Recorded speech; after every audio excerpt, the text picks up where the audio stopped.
Welcome to the CBS Radio Mystery Theater Archives, the only YouTube channel which has the original classic episodes of the CBS Radio Mystery Theater in order with no ads. Thank you for listening, and now, enjoy the show.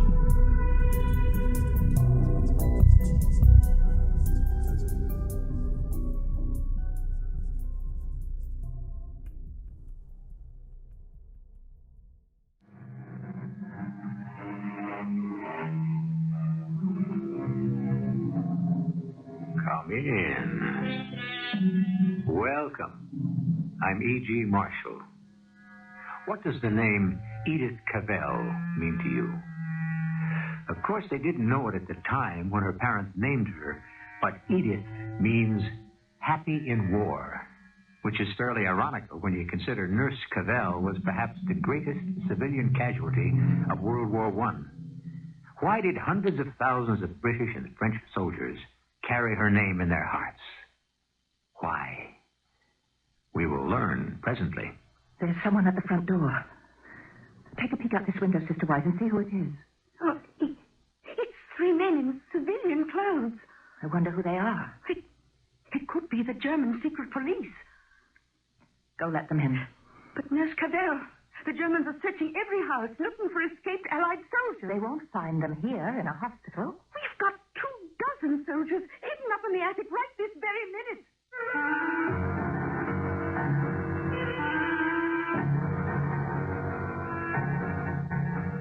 Our mystery drama, Angel from England, was written especially for the Mystery Theater by G. Frederick Lewis and stars Marian Seldes. I'll be back shortly with Act One. The time, the early 1900s. The place, England. The person, a beautiful and intelligent English girl. The problem, what shall she do with her life? She has graduated, been a governess to 4 Belgian children for 5 years, returned home to nurse her father through an illness, and will tell you her favorite stanza is by Henry Wadsworth Longfellow, which says, "Lives of great men all remind us we can make our lives sublime, and departing, leave behind us footprints on the sands of time." That was then the makeup of Edith Cavell, a young woman whose special nature actually beckoned the hand of fate.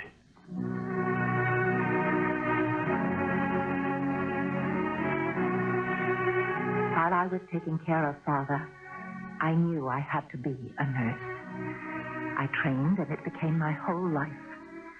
Then, a job heading a nursing school in Belgium was offered to me. Oh, I thought I was the luckiest woman on earth.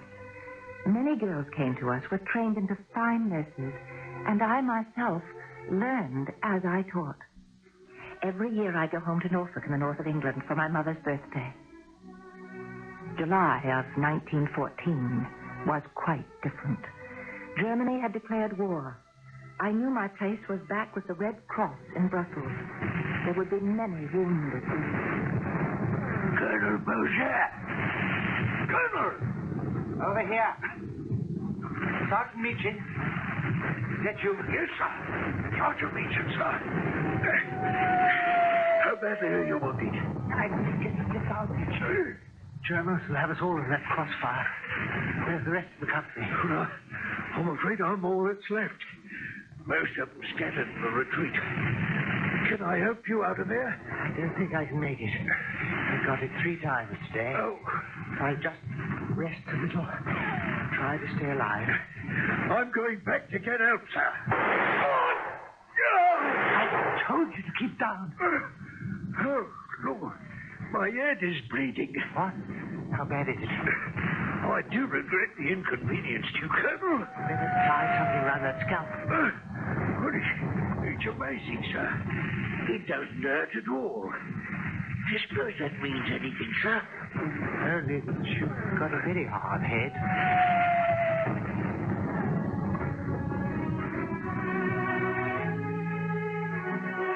My darling mother and family. A few lines from your daughter, Edith. Brussels has fallen into the hands of the enemy. We must prepare to live in an occupied city. I've told all the nurses and sisters they can go, but none of them will leave. I shall think of you to the last, and you may be sure we will do our duty here. God bless you and keep you safe. Nurse Cavell, may I come in? Certainly, Sister White. I'm just finishing a letter home. Oh, you were out this morning. Is it true about the chestnut trees in the Avenue Louisa? Chestnut trees? I know that avenue. Before the war, I spent 5 years as a governess taking care of 4 children. That's where we live. I'm sorry. I just can't think about that. Nurse Cavell, isn't it frightful about what the Germans did in Dinant? Dinant? The town of Dinant? I hadn't heard. I met the Reverend Gahan in the street. He told me. It's so awful. The Germans, they lined up all the people of the town in the square. Men on one side, women and children on the other. This was yesterday. Yesterday was Sunday. The people came out of church. Everyone. All day the people waited in the square, guarded by soldiers. I can't go. The men were shot. Women, too. The German soldiers stood in the center of the square and fired. Kept on firing until every single soul had fallen. 600 people, men, women, children, and babies. Oh, my God. And yesterday was Sunday. Sister White, I want you to come out with me now. I am told the chestnut trees on the Avenue Louisa are blooming for the 2nd time. I was going there to see them and mail my letter. Chestnut trees. You see how little attention nature pays to man? Man destroys, and overnight, nature blooms again. Life is renewed.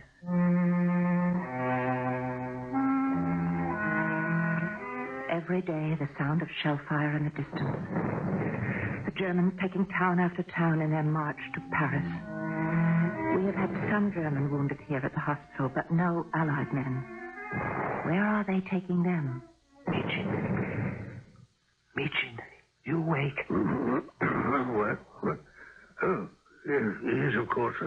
Certainly I'm awake. Well, we've got an hour to talk plans until the hospital orderlies make their next round. I want to show you something. Shall I turn on the light? No. There's enough moonlight coming in that window. You know, Colonel, I'm really quite surprised that the Un treats us with so much courtesy. One isn't like a prisoner here, more like guests in a German field hospital. It's a good thing we are so lax. Otherwise, the Belgian underground could never get to us. Sergeant, tonight, you and I are escaping this field hospital. What? Tonight? You sound surprised. Oh, no, not at all. I knew we would eventually. If it hadn't taken me all these weeks to grow a respectable beard, we'd have been on our way sooner. Now, see here. With this black hat and cape, our underground friend Albert smuggled into us. I think I can pass for a Belgian civilian. Yes, very good. What about me, sir? Did Albert have a costume for me? I talked it over with him, and he suggested a hunchback. What? Disguise myself as a hunchback? I'll show you. I got the outfit under my blanket. Now, go ahead, put it on. It's a workman's coat, and Albert has sewn padding into it. There. No, not bad. Quite good, in fact. You do look, yes, I must say. You think it's effective? It had better be. Hurry, through this barn door, gentlemen.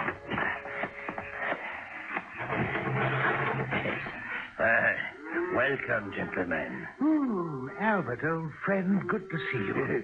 May I say, Albert, I'm equally happy to be here. I don't think I could have lasted much longer. You had no problems with the sentries or the doctors? No, not at all, Albert. At 2, we walked out the door. What time is it now? A little after 6. We've been walking for a good 4 hours, right down the main road. Hard to believe. Well, you'll be safe in my barn for the present, Colonel. Now, our underground has some other English soldiers hidden in the woods. They are waiting, like you. Waiting? For what? For the Allies to advance so they can join them. Your first problem is to stay alive. Secondly, how?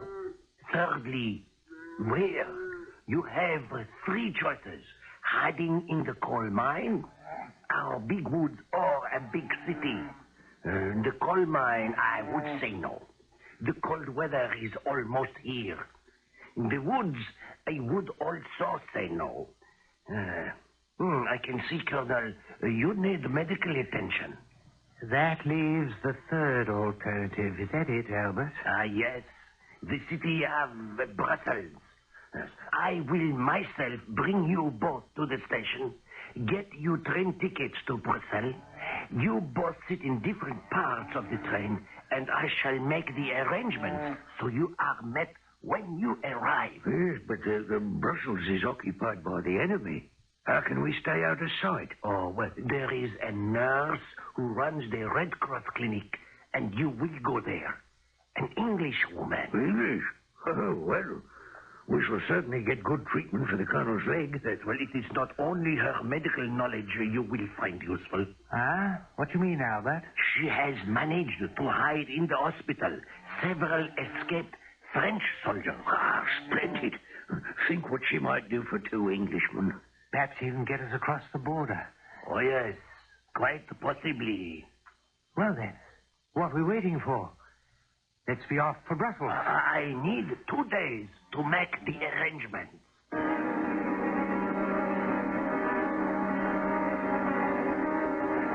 Food was getting very expensive in occupied Brussels. Even Jackie, my pet sheepdog, was beginning to feel it, but never complained at scraps from the table. All the nurses were making clothes for the poor. It would be a terribly hard winter living here under the Germans. I was in my office making up our accounts and Sister White reading a month-old copy of the London Times. Jackie, shh, be quiet. There's someone at the front door. Take a peek and see who it is, Sister White. This window. Oh, it's 3 men in civilian clothes. I wonder who they are. It could be the German secret police. They look disreputable enough. Go let them in. But, Miss Cavell, the Germans are searching every house, door to door, looking for escaped Allied soldiers. They won't find them here in the hospital. We've got 24 soldiers hidden up in the attic right now. Sister, don't worry. Jackie, shh. Open the door before they become too suspicious. And bring the 3 of them right here into my office. Then leave us. Alone?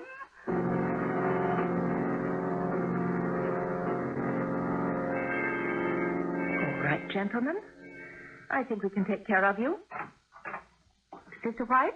Yes, Nurse Cavell. May I introduce Colonel Dudley Beaujeu of the Norfolk Regiment and Sergeant Fred Meacham.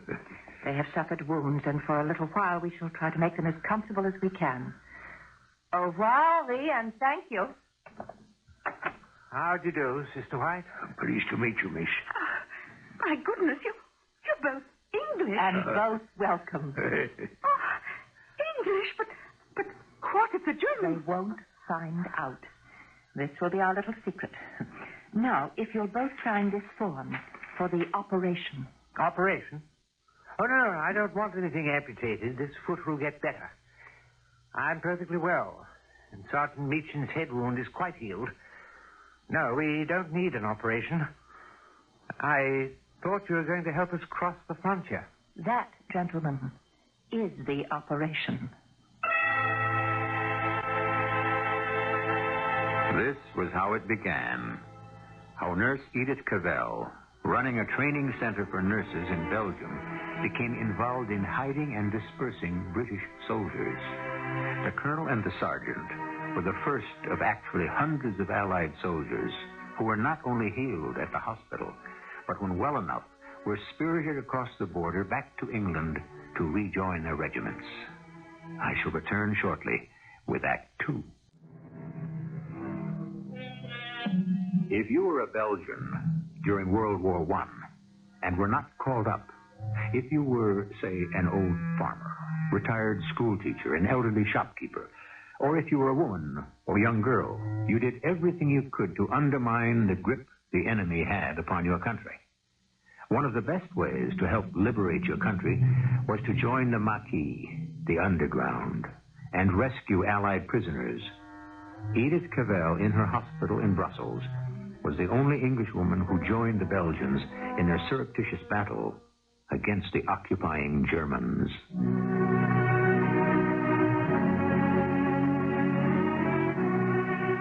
How could I turn anyone away from our doors? The code of my profession, care for and heal the sick and injured, had to take precedence over the military code of the invaders. Nurse Cavell, we're getting more warm bodies than we have beds for. It's as though the entire French and British armies know that through us they can get safe passage home. Mr. White, I haven't time for generalities. Have you told Lance Corporal Doman and Corporal Chapman to be dressed and ready at 5? They'll be ready. And they have their false passports. Oh, everything's in order. The pictures you took for the passports are a little fuzzy, though. I know. I must get some better film somewhere. Well, it may be the camera. Oh, I hope not. But the likenesses are reasonably good, aren't they? Oh, yes. Good enough. Now I have a cart and a load of wood. And with the cart, they should be able to get themselves to Antwerp easily enough, and then on to Holland and England. Well, how do I contact their guide? Take them to the usual cafe. Lay this torn visiting card on a table. Then order 3 beers. Someone will pass by your table a little after 5:15 and lay the matching torn half of the card on your table. Mm-hmm. Doman and Chapman will get up without a word and follow the guide. Then you will return the glasses to the bar. A visiting card torn in two. What a fantastic idea. Whoever thought of it? The Reverend Gahan. He's joined our corps. I went to see him the day before yesterday. He gave me half of the card, kept the other half, and will give it to the guide who will take the 2 soldiers across the Dutch frontier. Oh, marvelous. I'll go to the window and peek out. It's the coal man. We didn't order any coal. It could be the German police. Well, his face and hands are absolutely black. Couldn't it be an escaped soldier in disguise? No, not likely. Oh, Sister White, look out into the square in front. Are those workmen still clearing it? Oh, yes. Yes, still there. But do you notice they're not working? They're there to watch us. Be quiet. Well, we'll have to answer it. Just go and let the man in, Sister White. I can't say I haven't been warned. Reverend Gahan has been saying it for weeks. He told me the secret police would come here and search the place. Go on, sister. At least I've hidden all our report. Aren't you afraid for the men in the attic? When you've let the man in, go up the back stairs and warn them. They know how to feign illness. Go, hurry.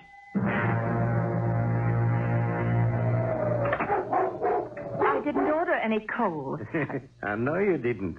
Edith, it's me, Philip Bock. Philip, if you shouldn't have come. The hospital is being watched. What if you were recognized? The chance I had to take. Edith, you must leave the country. Try to get back to England. You're going to be arrested. There is one man, Otto Meyer, whom they have put in charge to get you. Is that true? I've been singled out of all the others? Look, this morning I disguised myself as a German officer. I went into the private office of von Bissing, the German military governor. I was, shall we say, liberating some documents to send to England. And from the next room I heard him tell Otto Meyer, "Die Cavell miss under Mauer again." The firing squad? Oh, no, they wouldn't. No woman has ever been executed. Edith, don't be too sure. They are all madmen. Look what they did to Louvain. Burned every book into priceless ashes. Sacked the city. Took them 6 days, but they did it. They'd do anything to terrify. But to execute a nurse? Oh, no, they couldn't. 3 years hard labor, perhaps, but... I'm not asking only for your sake. What about the others? Reverend Gahan, Prince Reginald, and the Princess, Henriette, Albert. Every member of our unorganized organization. But you didn't mention your name. When I print 25,000 copies of our underground paper 5 times a month, only I am responsible. If they catch me, don't be. My bad luck. But you, they will force you to tell everything. They know how. You're being watched. Those workmen out there, they dig a hole and fill it in. They're secret police. But I can't run away. Look, put yourself in their shoes. How would you feel if hundreds of your enemy escaped in front of your very nose to come back one day to kill you? No, I can't. You're in there. Open the door. Oh. Cobbleman, you hear me? Your coal cart is blocking the sidewalk. I want it moved right away. That's Mayor. I recognize his voice. Go with it somehow. I'll hold him off. There have been searches before. I'm not frightened. Will you stop before it's too late? How can I? I've heard there are more men hidden out there in the woods. Isn't that so? Yes, more than 30 in Cambrai. Then I cannot stop what I'm doing. Coalman! In the name of the Geheime Politische Polizei, I order you to come out. If a single one of those 30 soldiers are taken and shot, it would be my fault. I will come back later. This coal bag is full of our newspapers, which I must distribute. Don't say anything, Edith. Don't do anything. Be careful, please, for all of us. Open the door! Hi. What is all this noise, eh? Can't the coal man make an honest day's living anymore? It's winter time, you know. People must have coal. Take that talk away. Well, then, let me close this front door. What, all the sick and wounded in there to freeze to death? You're standing in my way, Coleman. I have business inside. Not be off with you before I have you arrested for obstructing an officer in the performance of his duty. It is Cavell. Yes. You will come with me to the commandature for questioning. Oh, this is a difficult time of day for us. We're very busy. May I come tomorrow morning? I am not making a request, Edith Cavell. I am making an order. Am I under arrest? Naturally. I might as well tell you, all the others in your organization have been rounded up and have confessed. I don't believe you. Oh, then there is no organization. I know of no organization. Really? Hundreds of escaped soldiers are walking in and out of your clinic, and it is not organized. It is all over, Fräulein Cavell. The game is finished. You have gambled and lost. They have all confessed. Nobody has confessed, for there is nothing to confess. Perhaps. We shall see. Put on your coat. May I write one letter? No, you may not write one letter. You may not delay the interrogation. You will come with me at once. But I can't just walk out and not leave some word. If the commandature authorizes, you can write at police headquarters.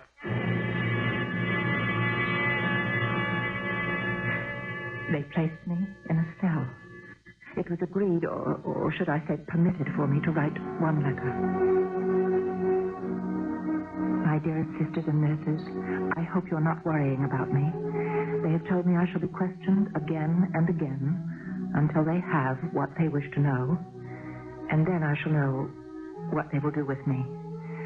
Can you send me my imitation of Christ and some embroidery to work on? Only a few things, as I have no place to put them. I will write again when there's anything to tell. Don't worry. We must pray for the best. I hope all of you will carry on as usual. Guard, open the Edith Cavell cell door. Good evening, Fräulein. I have come to talk with you. Herr Mayor, I have no chair to offer. Only this one is provided. Have they made you comfortable? You are now, let me see, 4 days as our guest. You receive from friends packages, flowers, yeah? Ah, I see you have been reading. Who is it? A book by Thomas à Kempis. Give it here. Imitation of Christ. I know it well. We Germans are not so illiterate as you might presume. I presume no such thing. I open it to look. Oh, you have marked some passages. Quite a few. Have you come here to make fun of me, Herr Mayor? Not at all. I have come to improve my English. I read where you underline. If thou art unwilling to suffer, thou refusest to be crowned. But if thou desire to be crowned, fight manfully, endure patiently. How is my English? Quite good. And do you endure patiently, Fräulein Cavell? These roses are quite charming. The chrysanthemums, however, they are not doing so well. No, they're dying. They don't like prisons any more than I do. That seems to be the general complaint of your former associates. Albert Liebitz, for instance, a great complainer. The coal man, we have him too. The owner of a cafe you are known in, he is here. Also, Philip Boak. You know him? All these people are here. Did you not know? And they have all confessed. I don't believe you. Now, may I have my book back, please? Read me your favorite passage, bitte. It is no small prudence to keep silent in an evil time, and not be troubled by the judgment of men. Do not worry, Fräulein. The judgment will come soon enough. You Germans may give the orders, Herr Mayor, but the judgment is God's.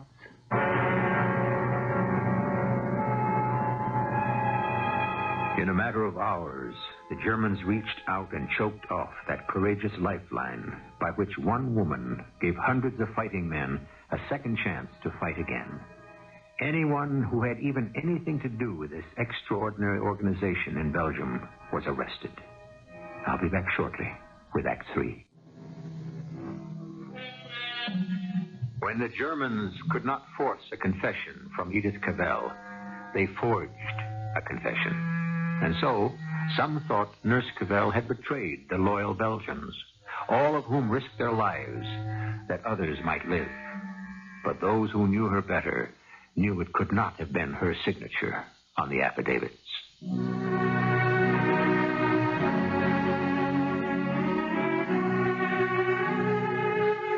My dear sisters and nurses, thank you for my imitation of Christ.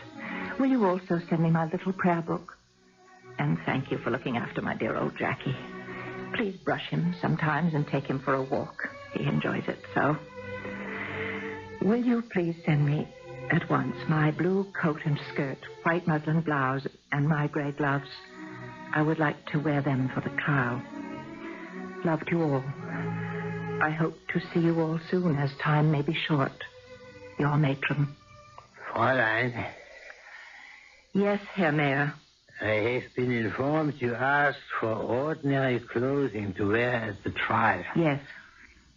Why don't you wear your nurse's uniform? A woman in a uniform, a Red Cross uniform, might find more sympathy with the judges. I never wear my uniform outside the hospital. I would suggest, Fräulein, you can use all the help you can get. Heaven will help me. Natürlich, of course. It is for heaven to rescue you English. Do you know what we say of you here, Fräulein Cavell? I have no idea. We call you the angel from England. Well, I certainly am from England. Do you know also what we say of angels? No. They're very nice people, angels. But too bad they are all dead. Dear sisters, your delightful letter gave me great pleasure. And if I have not thanked you for your lovely flowers, they have made my cell gay. The roses are still fresh, but the chrysanthemums did not live very long. I am happy to know you are working well and devoted to your work. If you were in my place, you would learn how precious liberty is.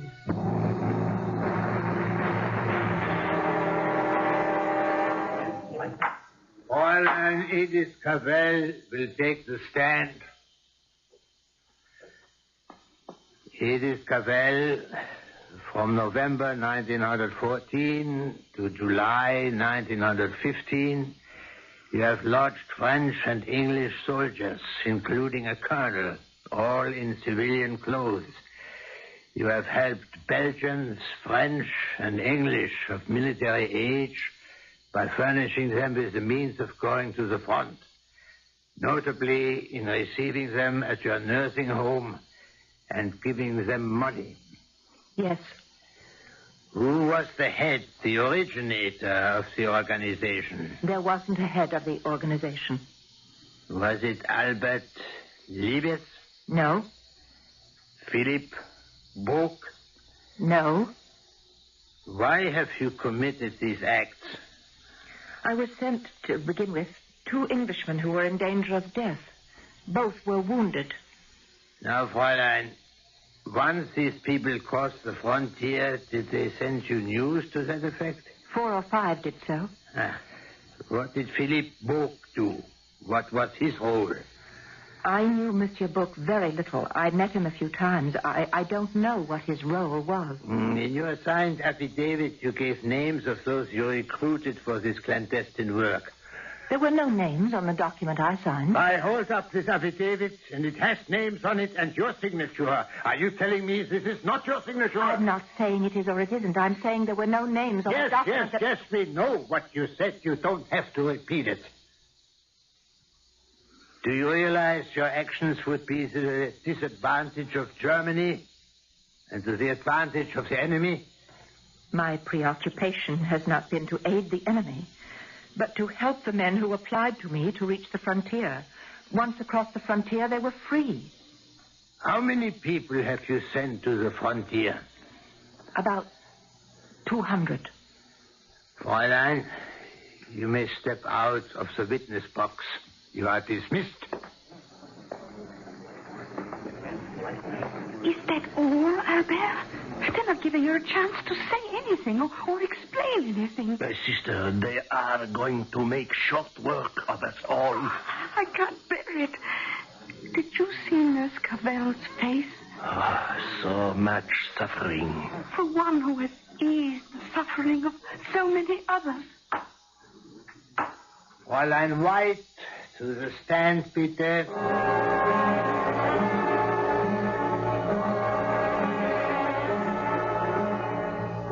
And so, Fräulein White, you admit your treachery.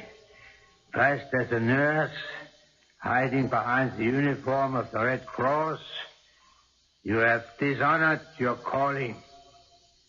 Do you have anything further to say? No. Speak up. I said no. Louder. I want the entire world to hear. I have nothing further to say. You wish to be a martyr like Fräulein Cavell, is that not so? Answer me. When you were harboring the enemies of Germany, did you not know what danger you are in acting so? One must do one's duty without thinking of the consequences. One must do one's duty without thinking of the consequences. I can never forget Sister White's words. That night, when we were taken from the trial and again locked up, I asked to see the Reverend Gehan, but not yet, I was told. He would not be allowed to see me until after I was sentenced. High treason? It's unbelievable. Do you think... I think you and I and Albert and Philippe do not have very much of a chance. Yes, I feel it all going against us. But what does it matter, so long as we're not shot? Oh, if only I had your composure, Nurse Cavell. Oh, what is your secret? I have no secret, Sister White.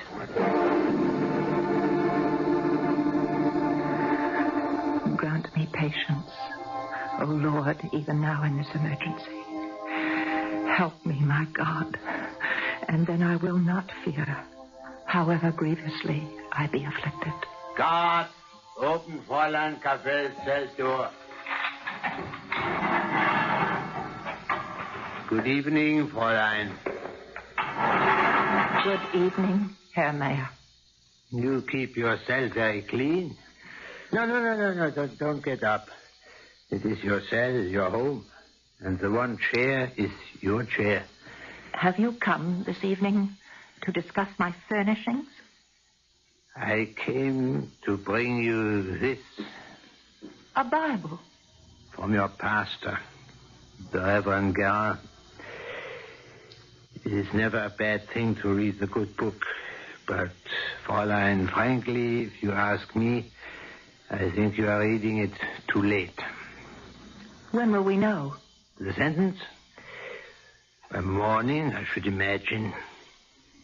Good night, Fräulein Judas. Guard, the cell door.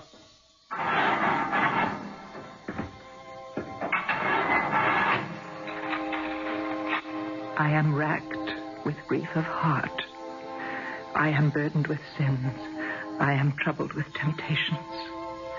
And there is none to help me and save me but thou, O Lord God, to whom I commit myself, that thou mayst keep watch over me and bring me safe to life everlasting. Philipp Bog, Todesstrafe. Edith Cavell, Todesstrafe. Louise Touliet, Todesstrafe. Todesstrafe. Death. For 5 of us. The others received prison sentences. Some were even acquitted. What could I write, Mother? What could I say now to the sisters at the hospital? Death. I knew, of course I knew. Deep down, I must have known. Reverend, you may go in. Guard.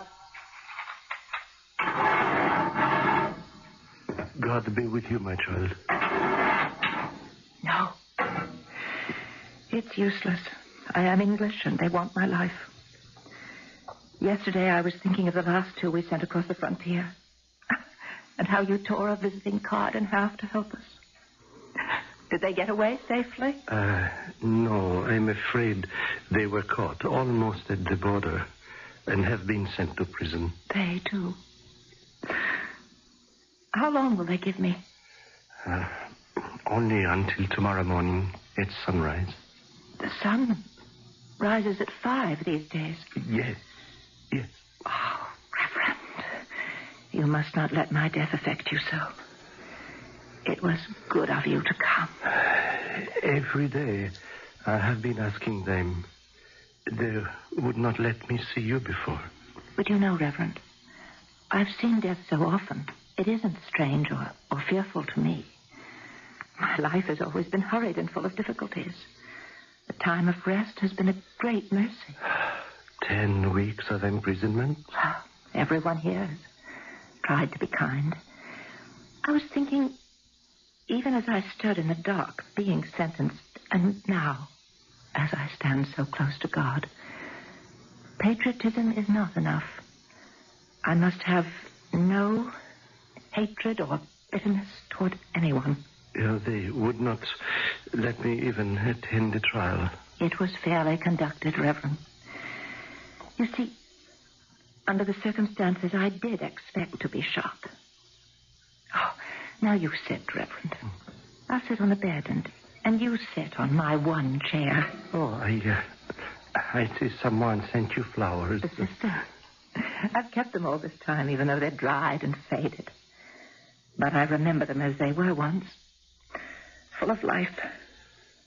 Do you know the hymn, Edith? Abide with me. Yes. Well, shall we say the words together? Abide with me. Fast falls the eventide. The darkness deepens. Lord, with me abide. When other helpers fail, and comforts flee, help of the helpless, oh, Abide with me. But how can I be sure there is a heaven for me after death? I feel I have sinned so. I am so unworthy. Edith, do you remember the story of the thief on the cross? And do you remember the Lord said unto him, "Today thou shalt be with me in paradise." And he was a thief. Edith, you have nothing to feel unworthy of, be ashamed of, and nothing to fear. Oh, thank you. I feel more at peace now. As well, perhaps I had better go, as you will want to rest. Oh, yes, I have to be up at 5 in the morning. We shall meet again. Yes, we shall, Edith. God be with you.